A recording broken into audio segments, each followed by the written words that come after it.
following is a digital media production. Hey everybody, Billy Jaffe here, RoenickLife Pod with JR and Jaffe coming up, and we're going to be speaking with a good buddy of ours, Darren Dreger, TSN Insider, does some work for NBC Sports Network as well, and a guy that has got the eyes and ears of a lot of people in the hockey world. We're also going to talk some Super Bowl. How can you not? Jeremy Roenick loves to talk about his football, and we'll touch on a few other things from around the National Hockey League. It's all coming up. RoenickLife Pod with JR and Jaffe, powered by digital media. Here's Roenick, what a move! Jeremy Roenick shot, score! Magic for JR! Jeremy Roenick. What the hell is he looking at? How does he not see it? Mike Milbury's a donkey. That's all he is. He's a son of a... NHL, wake up. Billy Jaffe. There's a lot of energy right now here, and it's only going to build, and I can't wait for that. This is RoenickLife with JR and Jaffe, powered by digital media. Find your voice. Monday morning after Super Bowl 50, I think leaving us wanting a little bit more. But hey, congratulations. What the heck to Peyton Manning and the Denver Broncos for coming through with some amazing defense as they beat the Carolina Panthers in a game where Cam Newton has proven that he's still got a little growing up to do. We'll touch on that a bit later, though, Jay, here on RoenickLife Pod with JR and Jaffe. What we're going to do this week is we're going to bring in our guest in right away off the top, and this week's guest is going to be Darren Dreger, insider extraordinaire for TSN, does some work with NBC Sports Network as well, has been at Sportsnet in Canada. He was there for a while before he went over to TSN, and as we bring in Dregs, we're going to focus a bit more on what's it like to become an insider, where that all started from, and how you got involved in all of this, and how you made your way. Yeah, born in Alberta, raised a bit in Saskatchewan. I want to know about how growing up in a kind of farming community in Saskatchewan kind of has benefited your career, how it helped you become who you are. Well, it's about hard work, right? It doesn't matter what you're doing. If you're fortunate enough to have the skill set to be a professional athlete, if you don't work hard and don't work hard at it, then you're not going to be that successful. And unfortunately for me, I didn't have the natural-born skill set to be a pro hockey player, and that became evident pretty early in my life.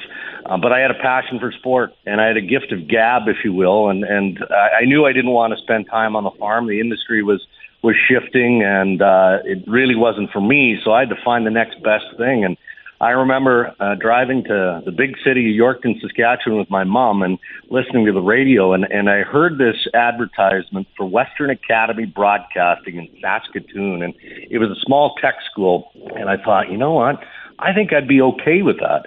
So, a month or so later, I went in you had to audition, not just apply, and it was a sick amount of money to register for this school. But we decided, why not? If it doesn't pan out, then you dive into university and, you become a phys ed teacher or whatever else. So that was where it started, and a lot of small-town radio along the way before I jumped into television and, ended up getting a pretty big break by moving into Toronto network television back in 1998. But there's been a fair bit of hard work and turmoil along the way, but it's been worth it to this point. We'll talk about some of that turmoil, Greg, because I know dealing with the National Hockey League and dealing with GMs and dealing with players can be pretty arduous at times. Yeah. And I mean, it seems like you have, every single player's, every single GM's, maybe every single person's number on the planet. Talk about some of the painstaking things you had to go through to get all these contacts and to get these guys to trust you the way that they do. Well, you know what, JR, it's like everything in life. If you treat people the right way, chances are they're going to reciprocate, and you're going to be treated with respect and the right way. And, I guess I learned that relatively early in life, and that stuck with me. And I have had the good fortune of working with some excellent people, right out of the gate. I spent a bunch of years with the Brandon Wheat Kings, the Western Hockey League, and the Canadian Hockey League. And that was at a time when Kevin Cheveldayoff, now the general manager of the Winnipeg Jets, was the captain of the Brandon Wheat Kings. So you forge a relationship there. And, then Chevy goes on to play. And unfortunately, because of a knee injury, he wasn't able to really have a good NHL playing career. But, he found his way in management, both in the American Hockey League and then with the Chicago Blackhawks, working with Stan Bowman, and now, of course, in Winnipeg. So there's an example of somebody who I think trusts me, but he's not picking up his phone every 3 hours to say, hey, here's what I'm working on either. There's a respect between the two of us that he knows the job that I have to do. I know the job that he has to do. And I'm fortunate to say that about not only a number of general managers, but coaches along the way at varying levels of pro hockey and some current players as well. And I think that's what it boils down to. What was the moment? Because you talk about the radio work, you did a lot of that, and you've been at both the big networks, Sportsnet, and obviously now TSN in Canada. But where was the moment that you went from being reporter to insider? Because there's a big difference. There's a big difference there. And was there one shining moment that happened for you? Well, Billy, you know what? That's a tough question. I don't know if there was one shining moment, but there is one experience that I had that comes to mind. And you're right. When I was working at Sportsnet, I was primarily a host, working alongside the likes of Nick Kyprios and Billy Waters at the time, Mike Keenan for a stretch, Scotty Morrison. I mean, we had a real great crew there and lots of fun, lots of laughs. But we were the underdog, and we had to fight hard to preserve our presence and make some form of impact. And, although I was pretty busy with hosting duties, I thought, I've got this real good, well, we call it Rolodex. The young listeners here won't have a clue what that is. I mean, it's a collection of contacts, right? And I'm like, all right, I think I can use this to my advantage and our advantage, not just with injury updates and things like that, but then it started to morph into trade speculation. And, Mike Keenan actually called me one time. He got fired by the Florida Panthers on the plane, and he called me as he was getting off the plane at like 3 a.m. He said, Dregs, I just got fired. Well, the only reason he's calling me is because he and I had worked together and we had, developed this relationship. But to get back to the one experience that I recall that kind of was the aha moment, if you will, it was when Joe Thornton got traded from the Boston Bruins to the San Jose Sharks as part of that mammoth trade that was. And I was fortunate enough to break that trade, and it was only because of some of the work that I had done earlier with John Ferguson Sr., late great John Ferguson Sr. And I happened to call him, and he said, yeah, we're real close on Thornton to the San Jose Sharks. And so I worked that out and ended up breaking the trade, beating my good friend Bob McKenzie of all people. So at that moment, I kind of went, you know what, I think I can do this. So I just started to focus a bit more on that. And fortunately for me, the great people at TSN noticed, and Bob McKenzie thought it would be better for he and I to work together as opposed to try and rip each other's throats out as competitors. And as they say, the rest is history. How about a lesson learned moment? Because obviously, to get a scoop like you guys get, and to get that ever so important lead on something, right? And obviously you're dealing with GMs that love to have it, quiet and secret. Have you ever jumped the gun and did something where you had to apologize to a GM, or where was the one part where you said, "Gosh, I will never do that again. That is, I can't lose the faith of these guys." Did you ever do anything like that that you had to jump back and apologize for it? Yeah, no question, JR. I mean, most recently, obviously, was the Jerome McGinley no trade to the Boston Bruins. And, Aaron Ward wore the brunt of that one, but we work as a team, and we were all involved to some degree. And, in the moment, clearly we jumped the gun. But that's one of those where it's live television. You're just, okay, we got to remember that getting it right matters most. First doesn't matter. First is fleeting, and it's forgotten in a blink of an eye, but you have to be right. And so collectively, we took that one on the chin, and deservedly so. But one that I remember personally was back in my hosting days, and Brian Burke was the general manager of the Vancouver Canucks at the time. Marcus Naslund, I want to recall the injury. I think he broke his leg, but, it was a pretty devastating blow to the Canucks at the time. And, we learned that they had hung his sweater in the dressing room on the way out the door, and so the players, just out of respect to Naslund and as a source of inspiration, would touch the jersey on the way out and that sort of thing. Well, to a degree, I found it somewhat amusing that these professional athletes could be inspired by this. So we actually did a small segment, and I led the segment. I'm hosting, and I got guys to bite on it, like Kipper and whoever was on the panel on that particular night. And I'll recall, and I'll never forget, I'm in my kitchen the following morning. My phone rings, And it's a PR representative from the Canucks, and he says, look, Burke wants to talk to you. Have you got a second? I'm like, yeah, sure. What? I was oblivious. I didn't have any idea. Well, in a minute and a half, Brian Burke eviscerated me. Oh, no. And I was annoyed because I'm in my kitchen, with my wife, and at the time, like a toddler, my little girl, and I'm like, who calls somebody at home? And, so I pushed back a little bit. And we quickly cleared the air. But after that, I thought, that particular segment needed a little bit more discussion before going to air. And I've always tried to balance that. Okay, I'm going to be critical here, and I have the ammunition based on insider information to be critical, but is my criticism fair?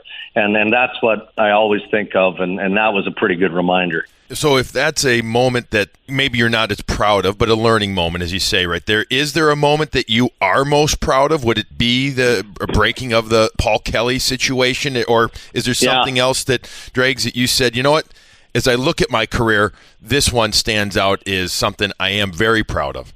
Yeah, that certainly from a publicity standpoint was a big deal. But although I've covered a couple of lockouts now, and we were on a street corner in Manhattan in the wee hours when the last lockout concluded, and we went live pretty much every 15 minutes to a half hour for several hours. For the better part of a 24-hour period. I mean, from a pure television perspective, that was a fun process to be part of. And the conclusion was good, right? I mean, the two sides did what was best for the game, and they ended the stupidity of the lockout. But individually and personally, following the Paul Kelly story with the National Hockey League Players Association was somewhat unique. And that was at a time, fellas, remember, Twitter was in its infancy. And I had kind of jumped on board, and I was pushed by TSN at the time to jump on board pretty early. And I was a tad reluctant because, look, for me, a good scoop was a scoop that you broke on national television or, on tsn.ca, our website. To just give it out for free in the Twitterverse didn't seem to jive for me. It was like I was scooping myself and scooping my own company. But nobody else was in Chicago at the Drake Hotel. So I had written them a week or 2 weeks or 3 weeks before that the possibility of Paul Kelly getting taken down was real, and that caused a real backlash. So I had to follow it up, and I had to follow the story into Chicago, which is what I did. I was the only media person there, and It was fascinating just to see how that whole world, that cesspool that was back in that day in the NHL Players Association history, all came together. And I was there to capture it along with my camera guy, Ned, and I did play-by-play literally of it on Twitter. So from a personal standpoint, that would be certainly at the top of the list. Well, let's get to the game today. Obviously, lots going on, Dregs, and that we're approaching the trade deadline here in a couple weeks. We've had the Jonathan Drouin situation with what's going on with him. What are you hearing out there? What's the latest on Jonathan Drouin? Are there any deals that Stevie's looking at? Any place that any other teams that are really trying to get this kid into their lineup? And who are some of the top, I guess, lenders that are out there for teams to go grab? Yeah, it's tough right now because of the parity that exists in both conferences, right? So, we're struggling as insiders and those who, have to dispense this information daily to determine, who are the buyers and who are the sellers. And, maybe we're not going to know that until we get a lot closer to the trade deadline, which is now only days away. But specific to the usual suspects, Jonathan Drouin has to be high on the list in terms of obvious trade targets. And, I checked over the weekend, and Yzerman has gone somewhat under the radar, and that's not unusual. I mean, he doesn't say a whole lot publicly anyway, but he's been real quiet over the last few days, several days. So that might speak to, his higher level of urgency, if you will. But it's tough to connect the teams with the real interest. There's been a lot of tire kickers. Jonathan Drouin picked third overall, brings a tremendous skill set, but he's still unproven, right, as an NHL player. So there's some concern based on what Yzerman feels he's got to get back. I'm looking at Minnesota, and it feels like Chuck Fletcher, is wanting to do something. He'd like to add, a little offensive influence. There's no question about that. And then, you've got to look at what's going on in Winnipeg. And a lot of NHL general managers, guys, believe that when Cheveldayoff declares exactly what he's doing, either by signing Dustin Byfuglien to, the extension that we all believe he's going to get, and puts Andrew Ladd on the market, maybe that becomes a domino that kickstarts everything. A guy like Kevin Cheveldayoff gets himself, and there's other teams out there, but into interesting scenarios. And he doesn't get it. I mean, the contracts are there, but sometimes, it's the old, you have to almost overpay a guy to keep them type of thing. And would that be good for them, you think, to pay a guy like Dustin Byfuglien as much as he reportedly wants? We're not talking about a 3-year deal either. You're talking a 5-6 year deal. Is that the type of thing that you would be comfortable with for that type of player signing there? Well, I'm sure that Cheveldayoff and his owners and Paul Maurice, the head coach of Winnipeg, would prefer not to have to pay Dustin Byfuglien, a 5-year term at north of $7 million, and it will be north of $7 million if he stays in Winnipeg.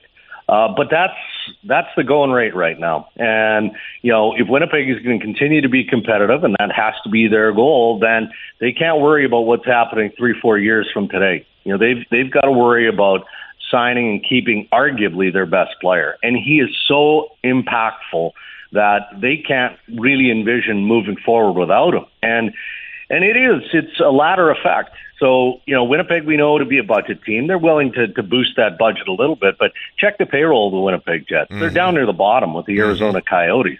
So this is going to lift them a little bit, but it'll likely come at the expense, as I said, of another pending unrestricted free agent in Andrew Ladd. And then you've got Mark Scheifele and Jacob Trouba coming as restricted free agents. So, if Winnipeg wants to keep all of those players and maybe add a piece here or there to continue to bolster what they have internally to compete in the Western Conference, then they're going to have to start spending money. And I think that there's an allowance to do that, but they've got some big pieces that are going to require hefty contracts. Hey, to you, Dregs, there must be a lot of GMs out there that are just scrambling and with different kinds of situations. You have, maybe CB Eisman scrambling a little bit because of the Jonathan Drouin and not having Steven Stamkos signed. Maybe Marc Bergevin up in Montreal doesn't even know which way he's going right now with the way that his team is just on a free fall. They've just won 2 games in a row, but they need some changes. We've had Anaheim, the lowest scoring team in the league. We know what Bob Murray loves to do, but what teams do you see being the most, energetic and probably scrambling the most and desperate? Well, I can't ever envision a time where Lou Lamoriello would have been scrambling or even desperate, but he's poised to be very active. Different set of circumstance, obviously. You've got the Maple Leafs who are embracing the rebuild, and they've got a collection of short-term contracts that, they'd be willing to part with. Michael Grabner's deal expires. You've got P.A. Parento who's put the puck in the net for the Leafs this year. Why shouldn't he draw some interest? Daniel Roenick, Sean Mathias, Peter Holland, guys, is drawing interest out there. And then we haven't even, talked about some of the other pieces, like James Reimer, who's a pending unrestricted free agent. He wants a 5 to 7 year extension at $4.5 to $5+ million. Unlikely he gets that from the Leafs, but can Lou Lamoriello find the right trade fit? And does it make sense to do it between now and the deadline, or wait on some of those other players later? And what about the guys that they do have under contract, like a Leo Komarov, who for me is the identity of the Leafs? So, there's a general manager who is going to be active. But I as I mentioned earlier, I think Chuck Fletcher wants and is pretty eager to get something done. Marc Bergevin, to me, is somewhat like Bob Murray in the Anaheim Ducks early in the year. Bob Murray could have fired Bruce Boudreau how many times? He didn't, because he knew Ryan Getzlaf wasn't playing well enough, and by extension, neither was Perry, neither was Kessler. Really, the players, the team wasn't responding. So he put the onus on the players, and I think Marc Bergevin is doing something similar with the Montreal Canadiens. Not saying that he's not interested in improving and making a deal, but he wants to make sure that the accountability stays inside that room. But, there's still an appetite and environment for trade, and there are a few other general managers like Doug Armstrong in St. Louis, I'm sure, would like to get something done as well. Are you kind of like, me and I'm sure the other guys at work, potentially 12 to 14 hours a day come trade deadline day. This year it's February 29th, that you're secretly hoping not one trade is made between now and then because you want to have something to talk about on that day. Otherwise, song and dance time, and I don't know how you are as a tap dancer. I'm not talking about figuratively, I'm talking about literally on the set. But, as an insider, you kind of hope, because there have been some big trades already, but you got to imagine you're hoping that they save some for the 29th. Well, look, think back to last trade deadline. Phil Kessel was a big one, obviously. That was in July, but I'm thinking of the Leafs in general and, how much time we invested on Dion Phaneuf and the Detroit Red Wings. Mm-hmm. And look, I'm sure that most people would have been really surprised if the Red Wings had found the right equation to bring Dion Phaneuf into that mix. And that's certainly how we felt. But you can't ignore the drama when you're in the moment, right? And, the fan at home or at work who's watching online or whatever is listening to us. And, man, is it possible that the Leafs could unload Dion Phaneuf? Unlikely, and we kept saying that it's a long shot. But, on that day, that was just about all we had of substance. So, yeah, Billy, we're hopeful that it's quiet between now and February 29th. Because if we can talk about the possibility of Jonathan Drouin being traded or, Eric Staal from the Carolina Hurricanes or obviously Andrew Ladd or Jacob Trouba or a bigger piece like that, then that's going to fuel the day. Because at the end of the day, there's going to be multiple trades. Most of them aren't really impactful. They're not headline grabbers. But if we can, hold on to 3, 4, or even 5 storylines, that can carry the group a long way on that day. Dregs, what do you think of the state of the game right now? I think it's as good as it's ever been. Some of the players that are running around these days, watching Larkin in the All-Star game, seeing this Panarin come in and play, the young guys that are really taking over the league. Where do you think the state of the game is right now in terms of financially selling tickets, the excitement level? I mean, you're so close to it, and you hear a lot from the inside what people think of the game right now. Yeah, well, look, from an economic standpoint, there's some hurdles. The sagging Canadian dollar, the general economy has influence, obviously has influence on the salary cap. And I know our hockey fans don't want to listen to a whole bunch of that, but it does impact, whoever your team happens to be, your favorite team as a fan. If you're a cap team and the salary cap is flat and it's staying there or is going up modestly, well, like the team that you have, because that's probably the team that you're going to be watching again next year. But that aside, it seems pretty healthy. It really, truly does. There have been some good stories. So for so long, we've talked about, the Florida Panthers organization as potentially a relocation site with Quebec City's new fancy arena built, and, they're poised to be ready.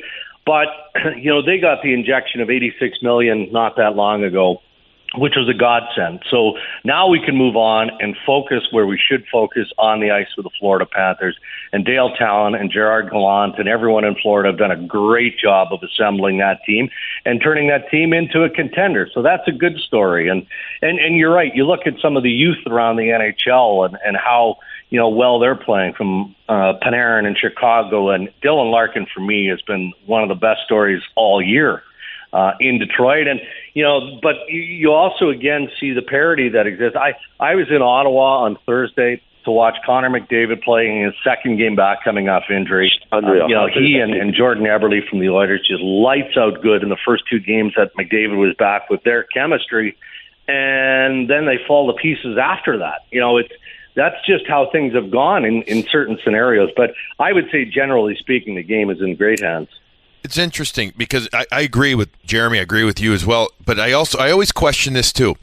Is the game better off with the salary cap and with the parity, Dregs? Or sometimes is it better to have kind of those few top teams that everybody loves to hate type of thing and create that different environment? Where are you at on that? Because financially the league is in, yes, we have issues with the Canadian dollar and there's always financial questions, but it's become over a $4 billion industry. But does that mean that it's overall better? Yeah, well, and honestly, Billy, that's in my opinion why the process of this expansion review is taking as long as it's taking.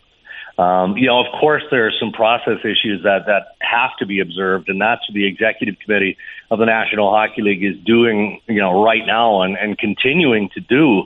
But there are also owners around the NHL who have enough concerns, about the health of the league and the direction that it's going, that as much as they'd love to have their hand out and get a slice of that $500 million expansion fee, is it the best thing to do right now? So from a financial perspective, there are always going to be some concerns, and I don't think that we know half of it. We probably don't, because they guard those secrets so closely.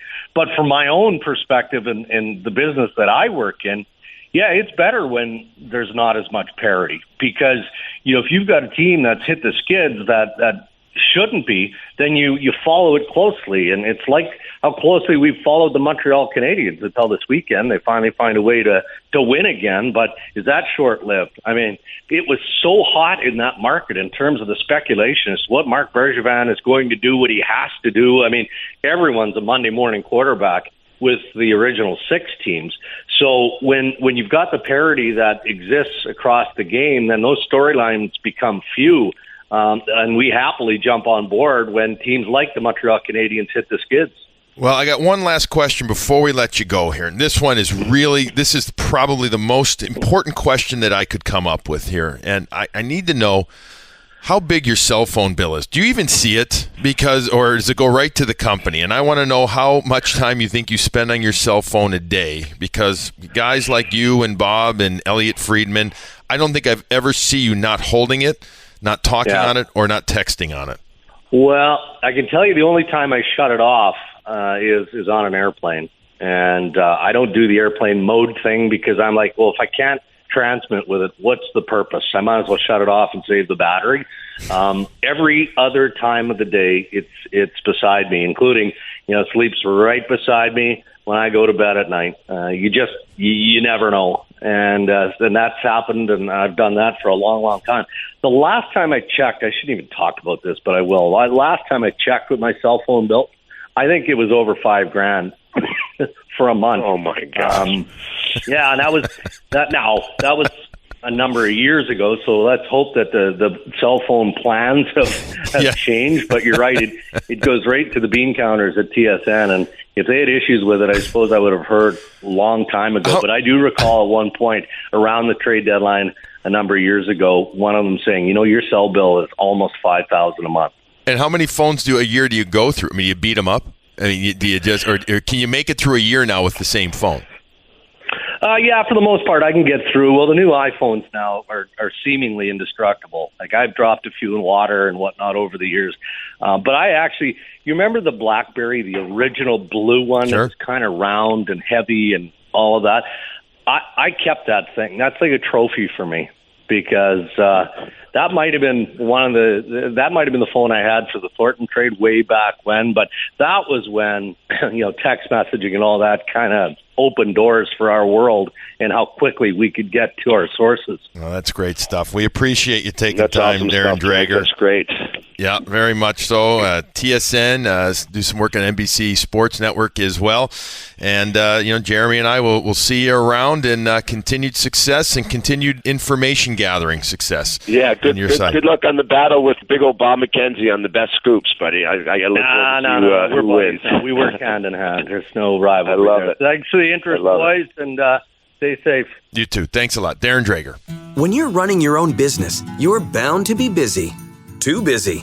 Too busy worrying about your budget. Too busy scheduling appointments. Too busy to build a website for your business. And because you're too busy, it has to be easy. And that's where Wix.com comes in. With Wix.com, it's easy for you to create your stunning website. Go to Wix.com and create your website today. It's easy and free. That's Wix.com. This is RoenickLife with JR and Jaffe. All right, let's get to a little hockey talk around the league, and then we're going to finish up with Super Bowl. As you know, Jeremy, I know that you're huge football fan. I got to get your opinion on both quarterbacks from the game. But before we get to that, you and I haven't had a chance to completely touch on the decision made on Dennis Weidman and the 20-game suspension. It's under appeal right now. First of all, did you agree with the 20 games? And do you think there's a chance that Gary Bettman or an independent arbiter will bring the suspension down at all? I do not think so. It kind of surprised me actually that he did appeal it. Why? It is blatantly obvious that he destroyed the referee, the linesman, and it's understandable what they're saying, Billy. They're saying that he was concussed and he didn't know what he was doing, and he didn't really realize that the referee was there until right to the last second. And if you watch the video, because we've all watched the video back and forth time and time again, first of all, you see him stand up. You see him wave his stick to the bench as he's coming for a change. And you know as well as I do, if you're concussed and you don't know what's going on around you, chances are you're probably not going to have the wherewithal to look at your bench and let somebody know that you're changing, number one. And he also slammed his stick on the ice, too. He was upset, too. When he brought it down on the ice, you could tell. He was pissed. Yeah. He was pissed that he got hit from behind. He was pissed that there wasn't a penalty. He probably wanted to go after the player that hit him, but he just kind of lost track of him. Yep. But you don't have to go at the referee with that physical authority that he did. I mean, the least you can do is bear hug him. The least you can do is try to maybe jump out of the way and just clip him. But you don't take your stick up. You don't take a cross-checking motion with your hands and your stick, and you lean into the referee straight-armed and literally just blindside him to a guy who's doesn't even know what's going on, an unsuspecting person. So I don't buy it, Billy. And listen, you put him back on the ice. If he's concussed, don't you have to go back into the quiet room and figure out what the situation is? There's too many things that happened after he got hit that don't lead and don't give them the opportunity to go to the concussion aspect. Yeah, well, I think that supposedly he was, diagnosed, and there's going to be a guy that's going to come in, a concussion expert, into the appeal process and talk about it, but yet then he practiced right away, and I am not disregarding that he didn't have something happen to him. It's still about what he ended up doing. As far as I'm concerned, he probably made had a mistake. Buzzer. He probably had a dinger. You have those dingers where you see stars, and I've had those too. You've had those too. Those stars go away pretty quickly. When you get hit like that really hard, I've been hit like that many, many times, and the stars come out, and you kind of lose your bearings for about 3 or 4 seconds until your sight comes back in, and then you can see everything. Listen, when you get concussed, unless you're knocked out, you pretty much know what's going. You can see things, and when you get those buzzers where the stars pop out and they go away, you're seeing what's going on, and it kind of seemed like that's what happened. But, you don't have to go after a referee like that. And listen, 20 games, I think he probably could have got the rest of the season because the National Hockey League really protects their referees and linesmen from any kind of verbal abuse or physical abuse. And there was just way too many things that went on after that hit and on with Weidman that I don't think that discussion is not going to be able to be proven. Well, I think they had to give him the 20 just to make the statement, and it'll be interesting to see what Commissioner Gary Bettman does decide out of this. Again, he could take it to a third party, an independent arbiter, if he really wanted to go down that road. It does not surprise me at all, Jay, that he is appealing this. I think that's part of being in the NHLPA, where you try and save yourself as much as you can. He's losing $500,000 as it is in salary too. So any games, even if he got 3 of them, added to it or taken away from the suspension, I guess is a better way of explaining it. I think the only reason I said I'm surprised he appealed is that it could have been more.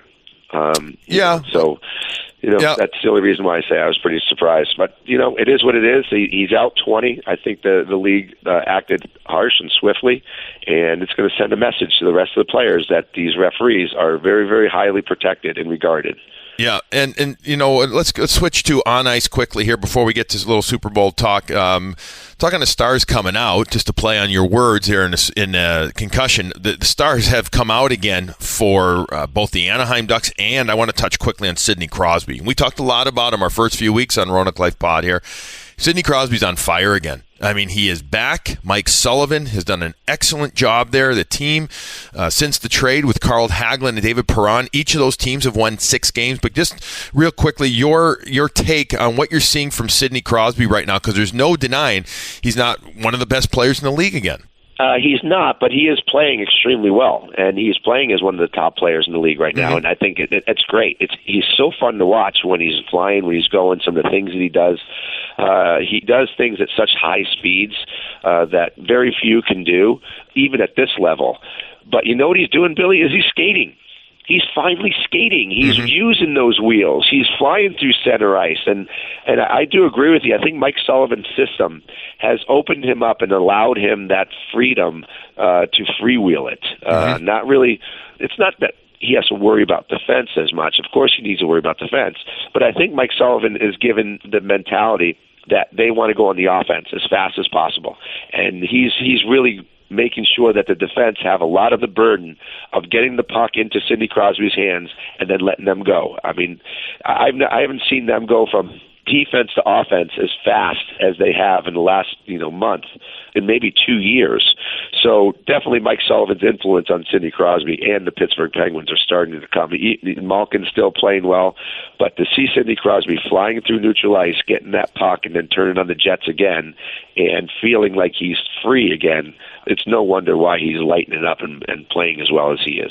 Yep, the team's playing better. They're in the playoffs now. It'll be an interesting race right there. All right, let's touch on Super Bowl 50. What'd you think of the game, first of all? What a terrible game. Yep, it was a brutal game. I didn't even really watch everybody, all the hype, all the expectations of, old star, new star, good defense versus good defense, big offense. It was a stinker. And boy, did Cam Newton choke. Boy, did the Carolina Panthers choke between fumbles, between missed assignments, between Cam Newton can't hit a wide open guy with a pass. It was a disappointing game for me this year. I think the Super Bowl commercials were the best part of the whole thing. The halftime show was absolutely spectacular. But as a football game, I mean, even Peyton Manning didn't even do anything well to win his last game in the Super Bowl. It was a defensive-oriented game by Denver. It was a choke show by Carolina. And watching some of the post-game interviews and watching how Cam Newton handled it, really disappointing for an MVP to go out that way after the year. All right, well, let's touch on these quarterbacks because I said I wanted to, and we'll wrap it up here on Roenick Life Pod with JR and Jaffe on this. Peyton Manning, you mentioned, quarterback didn't really do that much, but his team won, and that's all that matters as far as I'm concerned. His team won when they really weren't supposed to, according to so many experts. But here's a guy that is contemplating retirement, probably, in my opinion, should retire. I don't know what the hell he would even stay in the game for anymore, given his health situation. If he does, can't stay in the game. But these guys do. That's my got through this year. Right. Well, then okay, but I hope he's smart enough with his health. But take us into the mind of an athlete like you were not too long ago, where you're knowing or saying this could be it. You're on the field of play or the ice rink, and you're saying this could be it. What do you think is going through his mind besides wanting to drink a Budweiser? I think for me, it really didn't sink in until after I retired, because I was kind of on that same boat. Was I going to play again? Was I not? But when I did decide, when I did say, okay, I'm done, it was like the biggest breath of fresh air, like just came out of my body. It almost like the weight of the world came off. And I think for Peyton, him sitting there watching this game unfold and then realizing that he was going to win a Super Bowl again, right? I mean, he's had such an illustrious career. He has all the passing yards, the TDs, all these different records that he's accumulated, and how tough a year that he's had to go through, with injuries the last couple of years with his neck. I can't even imagine him sitting there in the sidelines watching that clock tick down and the elation that is going through his body, because he's such a competitor, and I'm sure as well as I do, Billy, how much he prepared for that game yesterday. And he played well. He moved the ball. He did what he needed to do, but he wasn't over exciting or over dominating. And now that he wins, and every athlete wants to go out on top. Every athlete wants to go out winning their last game. And Peyton has that opportunity to do that now. And I'm sure he was sitting on that sideline and like euphoria came over him. And he grasped in all the sights and the media and the fans. And I think he probably looked back at his career, and it was like, when they say when you die, your life flashes before you, all your things that happened in your life. I can't imagine that Peyton Manning didn't just have one of those flashbacks and saying, this has been an unbelievable ride for me, and, I'm a Super Bowl champion again. And the smile on his face, I think, told it. His career is not, I don't think it's based on how many Super Bowls he has, but I think it's going to be punctuated by the fact that he won his last game in the Super Bowl. And I think that's awesome for him. And in the flip side, does Cam Newton tarnish his career? And he's got a lot of football left in him, hopefully. But how much does he tarnish his career with his antics afterwards? Yeah. I think he's still not grown up yet. As much as Cam Newton had a great year, he was the best quarterback in the season, MVP, he's still immature. You see the two dynamic opposites of quarterbacks, and what Cam Newton has to learn to become a quarterback that everybody is going to remember, and a Hall of Fame quarterback, because you have a job to do, and that's perform. And he did not do that. Then you have another job to do, and that's be responsible to the media and to the fans and to the people. Even though you lose, you have to be a gracious loser. And Cam Newton was not. And yeah, you're mad, but you know what? Be mad at yourself for the next 7-8 months until you get back to training camp and the season starts again. But don't pout and take your ball and go home when you didn't step up to the plate and play the game that you needed to in the biggest game of your career. And, Cam Newton's got some learning to do. He's got some growing up to do. And I think it'll make him a better football player because he didn't handle it right at all. He could have taken 5 minutes, literally 5 minutes, and controlled himself while on the podium. And again, it's easier said than done, but it is part of their job, as you say. He could have just taken 5 minutes and said, I am really devastated by this loss. I'm not sure how well I can give you answers right now. I'm trying, but I'm sorry about this. I'm really having a hard time composing myself. And you know what?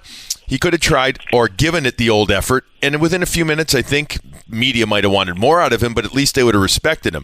By him basically, figuratively dropping the mic, so to speak, and just walking away, he looks like a jerk, and I don't think he is. He's a child. Yeah, and I don't think he is. I don't think he is, but it's interesting. And I do not profess to know that much about everything that goes on in the NFL. I enjoy it. I love watching football, but this game didn't really have my interest much, Jay. It just didn't. In fact, I was talking the whole time, shocker, with people and having a nice time drinking some beers. But overall, when I see this thing and I watch him at the end there, it just kind of, I don't know, bummer. From a casual fan like me, it's just a bit of a bummer right there. It is what it is, but I would like to see him handle it differently next time. Yeah, it was. It's too bad, too, because it was a good football season, and it was nice to see a new team kind of pop out to us as a champion during the regular season, as Carolina did. They just rolled through the regular season, and but boy, what a stinker finish! What a bad Super Bowl, and we hope he bounces back. But Cam Newton has a lot of growing to do before he's on the echelon of a Peyton Manning. That's for sure. And as I wrap it up, I'm just curious how the people of Coors and Coors Light feel about Peyton Manning drinking Budweiser in their home state, because that should be a very interesting relationship right there, especially when you play, the Coors is the beer of choice there. But either way of that, real quick, all right, before both of us get on our way this week, I need to know one sentence. How was Moose Jaw? Your experience in Moose Jaw, how was that? Moose Jaw was awesome. I loved going up to the plains of Saskatchewan. It wasn't even that cold, really. It was really, really windy. But boy, we raised a lot of money for the town of Moose Jaw, and I'll tell you what, I will go up to the Canadian Plains anytime and have a nice dinner, nice banquet, nice party with the great people of Saskatchewan. Great time up in Moose Jaw. You know my father, right, Jeremy? You know Mickey, right? You know him. In honor of him, if he was on this podcast, you know what he would say? He'd say, you know where Moose Jaw is, right, Jeremy? It's about 12 feet from the moose's ass. That's what he would say, and that would be his joke right there.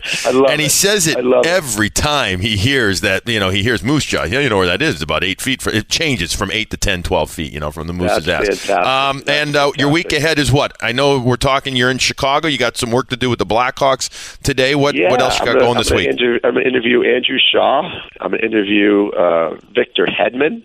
Mm-hmm. Then I might go. I might head up to Vermont to take a day or two to ski, and I'm on air a couple times this week. So I got a pretty interesting week. So I've been in Moose Jaw to Chicago to New York to Tampa to Vermont and back to New York, all in 7 days. Should be interesting.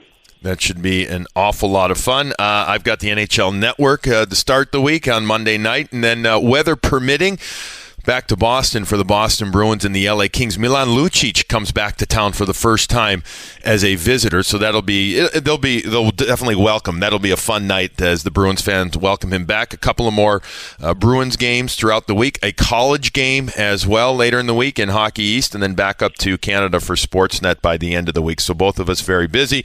Have a great week, buddy. We'll be talking to you, all right? All right, buddy. Have a good one. Good show. Love having Dregs on. It was great. A lot of fun. All right, so that does wrap it up. And everybody, thanks again for listening this week. Had a great time. Remember to subscribe to the podcast, and you can get it wherever you want to listen, whether on iTunes, Stitcher, or TuneIn. And please tweet us either at Jeremy Roenick or at BJaffe. Leave us questions, and leave questions and reviews on the iTunes podcast review page. And you know what? Maybe we can just take some of those comments and bring them onto the show. And also, as always, we'd like to thank today's sponsor, Wix.com. This has been a digital media production. Find your voice.